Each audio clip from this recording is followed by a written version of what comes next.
Careful, careful, Captain. Where do you think you're going? You need to rest. It may have escaped your notice, but you've been seriously wounded. We need to get to that window. I've got to see the outside world. I've been cooped up in here too long. Well, I'm not sure that's a great idea. Go on, I'll help you as long as you don't tell anyone. It's got to be one of the most famous left arms in the world, I reckon. Turning over again like it did before the war. That's not much of a view, is it? Certainly not what I expected when I was training back in Yorkshire and Ireland. I never thought I'd end up in Italy, wounded and useless to the war effort. Captain, I know you're a modest man, but you do realise everyone in here knows exactly who you are, sir. One of the finest cricketers England ever produced. The Germans and the Italians don't quite understand, of course, not being cricket people, but all the English chaps in here are honoured to be in here with you. I'm not the deferential type, but I just want to say, and this is a rarity for me, that I hold you in the very greatest esteem. Well, that's all very nice, but in here I'm just Captain Headley Verity of the Green Howards. All of that cricket seems a long, long way away.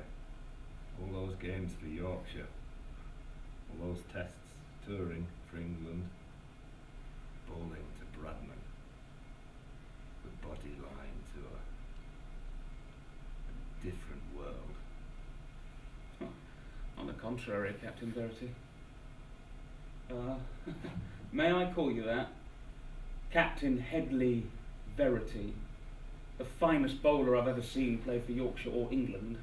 It's an honour to have your left arm across my shoulder, Captain Verity, an honour. Cricket to me was more than just play, it was worship in the summer sun, and you, sir, you were a god amongst men. Your battles inspired me. Not just the obvious material battles, the long shies and bowling lobs and slow twisters, but the ones that were fought and won behind your forehead. I read once that when you were only 15, you pronounced you'd play for Yorkshire, and 10 years later, there you were. Is that true? Not just Yorkshire, England. It's what I was made for. It was my duty, and I had to work hard for it. I'm sure I was an arrogant lad. Like you, I had parental support, but I've always been grateful for that. Yes, but unlike me, you're now a household name, a captain, a proud husband and father, a man whose parents must be duly proud of. You're too modest, Captain. You're underrated by too many.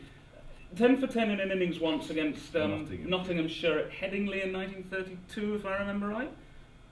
You're a cricketing hero, Captain.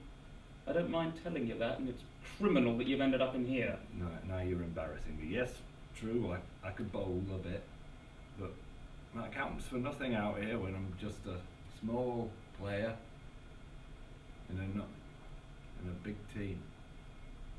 I'm an infantry captain, and I led my lads into a German ambush. Half of them are dead, and I ended up in here. But I always did play to win. And however long we have to wait in this pavilion while the game goes on outside, and whatever happens to me, we will win. Come on, Captain, let's get you back into bed.